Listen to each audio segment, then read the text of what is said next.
Hello students, आज हम class 6 की मैथ्स को स्टार्ट करने वाले हैं, जिनमें से मैं सबसे पहले आपको चैप्टर 3 कराऊंगी, क्योंकि ये चैप्टर 3 बहुत ज़्यादा इम्पॉर्टेंट चैप्टर है और बहुत इंटरेस्टिंग चैप्टर भी है। तो इसमें जो कि है हमारी गुणनखंडों के बारे में बात की गई है, गुणज के बारे में बात की है, सम संख्याएँ, विषम संख्याएँ, अभाज्य संख्या, ये सब क्या होती हैं इन सब के बारे में बताया गया है। तो मैं इन सबको आपको डिटेल में बहुत अच्छे से बताऊंगी, पर इसके लिए आप वीडियो को बहुत ध्यान से देखिए, ठीक है। चलिए हम पहले अपने पहले प्रश्न की ओर बढ़ते हैं। हमारा पहला प्रश्न है कि निम्नलिखित संख्याओं के सभी गुणनखंड लिखिए। ये है हमारा पहला प्रश्न है, जिसमें हमें गुणनखंड ज्ञात करते हैं ना। तो गुणनखंड से यहाँ पर हमारा मतलब क्या है, पहले तो हम इस चीज़ को समझ लेते हैं कि गुणनखंड से यहाँ पे हमारा कहना क्या चाहता है। तो गुणनखंड में आपका मेन वर्ड क्या आ रहा है, मेरा गुणन आ रहा है। गुणन मतलब हम इसके ऐसे टुकड़े करें कि अगर हम उनका आपस में मतलब मल्टीप्लिकेशन करें, या सीधी सी बात है कि इसमें उसका इजीली भाग चला जाए। जिसके लिए एक आसान ट्रिक मैं आपको बताऊंगी, जिसके लिए आपको ज़्यादा टेबल्स को याद करने की नीड नहीं है। आपको सिर्फ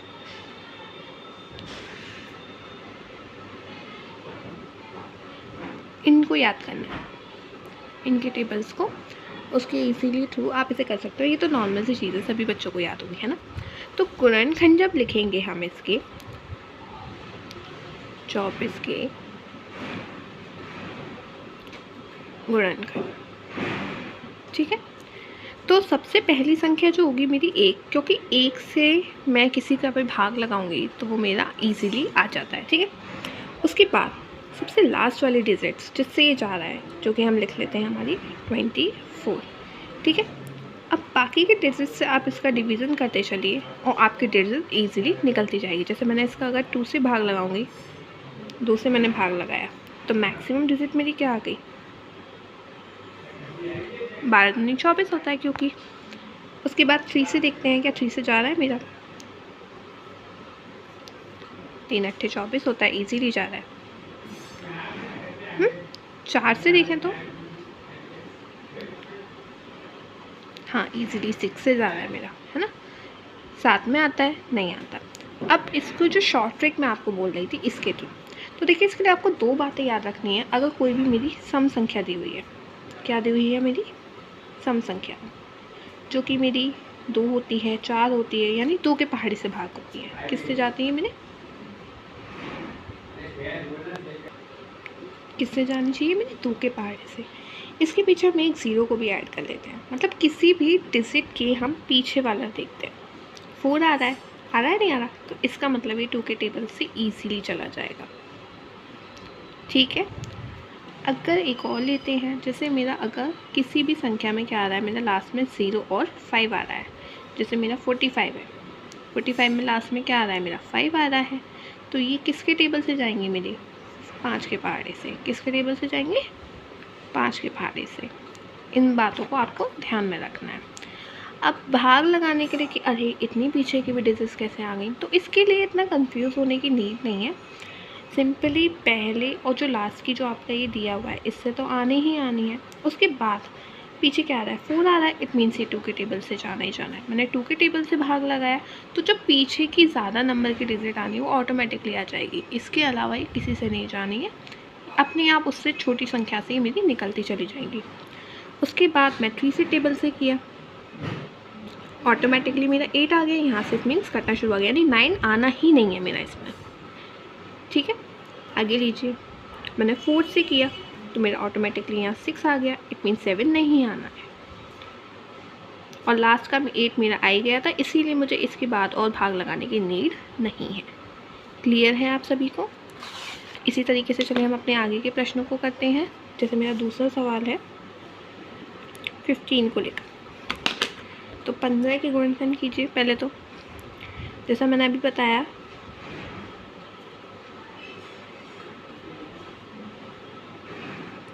एक तो आना ही आना है, और लास्ट में क्या आना है मेरा, सबसे एंड में 15 आना है, ठीक है। अब इसके सबसे पीछे की डिजिट क्या है, 5 है, तो मैंने अभी बोला था 5 की टेबल से जानी ही जानी है। तो 15 कितनी बार जाता है 5 के पहाड़ी में, 3 बार आता है। अब देखिए मेरा 3 हो गया, 5 हो गया, अगर पीछे 5 आ रहा है इट मीन्स ये 2 के टेबल से तो जाना ही नहीं है। 2 के टेबल से नहीं जाना इट मीन्स ना तो ये 2 से जाएगा, ना ही ये 4 से जाएगा, ना ही 6 से जाएगा, ना ही 8 से जाएगा। तो जिसके टेबल से नहीं जाता है उसके फैक्टर्स के थ्रू भी ये नहीं जाता है। समझ में आ गई बात? क्लियर है? इसी तरीके से हम आगे के अपने क्वेश्चंस को कर लेते हैं। C is 21, D क्या है मेरा 27, कीजिए 1 आ जाएगा मेरा, लास्ट में 21 आना ही आना है। अब पीछे 1 आ रहा है इट मीन्स 2 के टेबल से नहीं जाना है, ये 3 से करके देखेंगे कितनी बार जाएगा 7 टाइम्स, राइट। इसके नीचे 5 भी नहीं आ रहा है तो इट मीन्स ये 5 के टेबल से भी नहीं जाना, 2 के सारे टेबल से नहीं जाना, 5 से भी नहीं जाना, 3 से मैंने ले ही लिया है, 7 से मैंने ले ही लिया है। अब मेरा लास्ट में क्या बचा है 9, 9 से करके देख लीजिए क्या 9 में आता है? नहीं आता। इट मीन्स यही मेरे इसके फैक्टर्स होंगे। आगे क्लियर है? इसको कर लेते हैं। 1 आ गया मेरा, 27 आ ही गया है मेरा। देखिए मेरा सिर्फ एक पहला वाला मुझे बताने में थोड़ा अलग लगा, क्योंकि हम उसे समझ रहे थे। इसके बाद तो सारे क्लियर ही होते चलेंगे ना। करिए, पीछे 7 आ रहा है इट मीन्स 2 के टेबल से जाना नहीं है, 3 से ले लीजिए। कितनी बार जाएगा 3 के टेबल से? 9 बार। देखिए 3 क्रॉस हो गया मेरा, 9 क्रॉस हो गया। 5 से ही जाना नहीं है, अब कौन सी डिजिट रहेगी ओनली मेरी 7 से करके देखिए जाता है कि नहीं जाता? नहीं जाता। इट मीन्स यही इसके को फैक्टर होंगे। इसको आप आपस में पास करके लिख लीजिएगा इस तरीके से, है ना, 1, 3, 9 एंड 27। इसी तरीके से आप बाकी के सभी क्वेश्चंस को भी कर सकते हैं, यहाँ तक के जो हैं। आपको इनमें से किसी भी एक क्वेश्चन में अगर डाउट हो तो वो आप मुझसे पूछ सकते हैं। अच्छा, इसके अलावा ना कुछ हमारी डिजिट्स होती हैं, जैसे इसमें एक क्वेश्चन है मेरा ये वाला 23।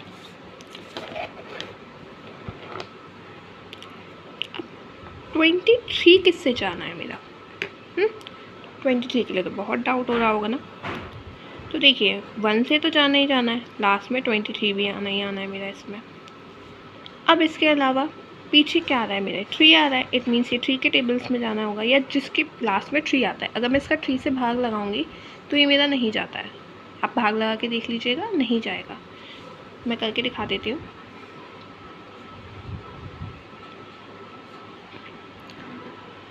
तीन 7 21, मेरा यहाँ पे 2 बच गया, बच रहा है ना, इट मीन्स ये नहीं जाएगा। अब 3 के टेबल से नहीं जा रहा, इट मीन्स ये 9 से भी नहीं जाना, इवन सम से तो जाना ही नहीं है, 5 से भी नहीं जाना, 7 से जाएगा? नहीं जाएगा। इट मीन्स ये किसी डिजिट से नहीं जाना। ये अपने आप में जाने वाली एक संख्या है जो सिर्फ खुद के पहाड़े से जाती है, जिसे हम अभाज्य संख्या कहते हैं। क्या कहते हैं दोस्तों? अभाज्य संख्या। यहाँ मैं लिख देती हूँ अभाज्य संख्या क्या होती है अपनी।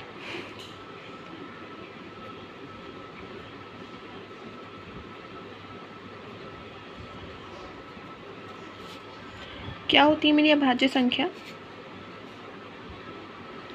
जो केवल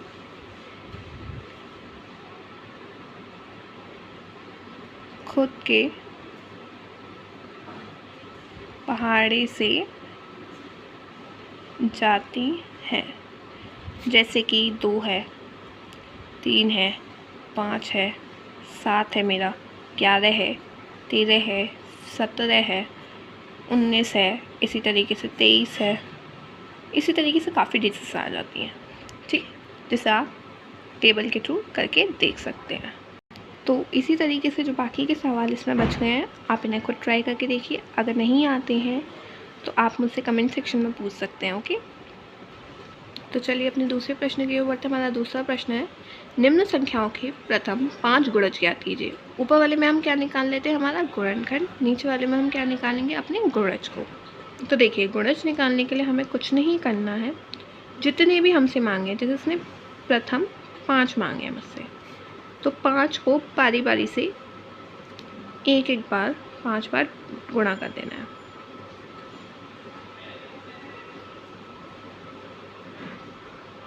कितना हो जाएगा? 5, 10, 15, 20 और 25, यानी 5 के प्रथम 5 गुणज कौन कौन से हुए मेरे? 5, 10, 15, 20 और 25 है ना। कितना आसान। इसी तरीके से हम बी और सी के भी लिख लेंगे। 8 के पहले 5 गुणा यानी 8 के टेबल को 5 बार लिखना है मुझे, तो 8, 16,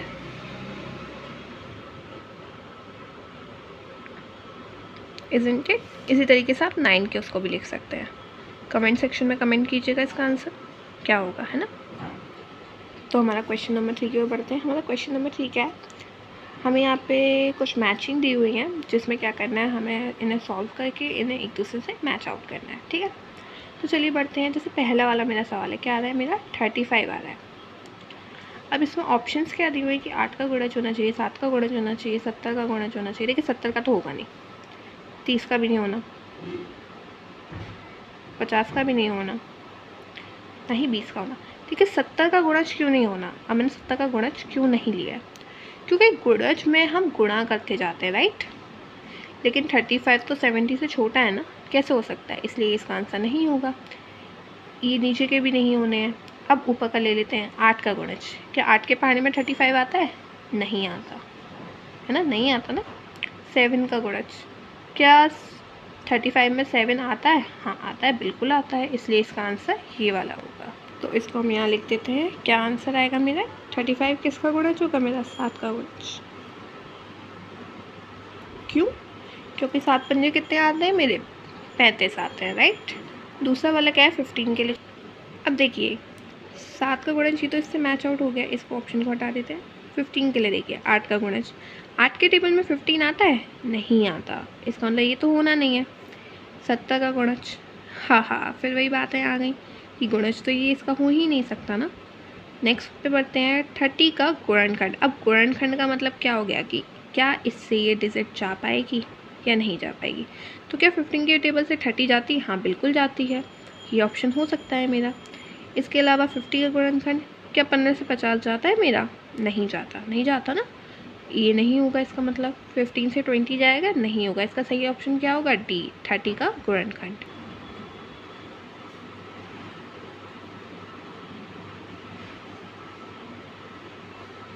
नेक्स्ट मेरी 16। देखिए 70 का गुणज तो ये मुझे किसी ऑप्शन का मिल नहीं रहा है, और फिर यहाँ पे देखिए 5 ऑप्शन दे रखे हैं और यहाँ पे 6 दे रखे हैं। तो 70 का गुणज ये तो इसे आप काट दीजिए, ये किसी का नहीं होना, है ना। 16 के लिए देखें तो ये और ये मेरे हो चुके हैं। 8 का गुणज ऑब्वियसली होगा, क्योंकि 8 में 2 का गुणा करने पे 16 आ रहा है ना, इसीलिए। दूसरे ऑप्शन को देख लेते हैं। 50 का गुणनखंड, क्या 16 के पहाड़े से 50 जाएगा? नहीं जाएगा। क्या 16 के पहाड़े से 20 जाएगा? नहीं जाएगा। इसलिए इसका फाइनल आंसर क्या होगा? 8 का गुणज। यहीं पे चलिए 20 का भी देख लेते हैं। तो 20 का तो आपको दिख रहा है, 20 का गुणनखंड होगा, 20 के पहाड़े से 20 जाएगा और 25 के पहाड़े से क्या जाएगा मेरा? 50 जाएगा। इसका मतलब ये इनके सही ऑप्शन होंगे। चलिए इन्हें लिख देते हैं। 16 के लिए 8 का गुणज, 20 के लिए 20 का गुणनखंड और 25 के लिए 50 का गुणनखंड। Isn't it. बढ़ते हैं हमारे क्वेश्चन नंबर 4 पे। 9 के सभी गुणज ज्ञात कीजिए जो 100 से कम हो। यानी मुझे 9 के मतलब 9 को तब तक मल्टीप्लाई करते जाना है जब तक वो 100 से कम ना आ जाए, उसके अंदर जो मल्टीप्लिकेशन करना है। ठीक है, चलिए करते हैं। तो देखिए 9 के सभी गुणनखंड में सबसे पहले तो मेरा 9 के टेबल आ जाएंगे, है ना। 9 के गुणज लिख देते हैं यहाँ पे। तो 9, 18, 27, 72, 81 और 90। अभी 100 से कम नहीं है। एक और देख सकते हैं ना कि 99, पीछे 99 आ रहा है ना, इसीलिए ये मेरे 100 से कम के फैक्टर होंगे। उम्मीद है आप सभी को ये वीडियो पसंद आई होगी। आपको इस वीडियो में किसी भी तरीके का कोई भी अगर डाउट है तो आप मुझे कमेंट सेक्शन में पूछ सकते हैं, अपने सभी डाउट्स को क्लियर कर सकते हैं। और अगर आपको मेरी वीडियो अच्छी लगी हो तो प्लीज़ इसे लाइक करें, शेयर करें और मेरे चैनल को सब्सक्राइब करें, ताकि आप आगे की वीडियोस को भी ईज़िली देख पाएँ। Thanks for watching.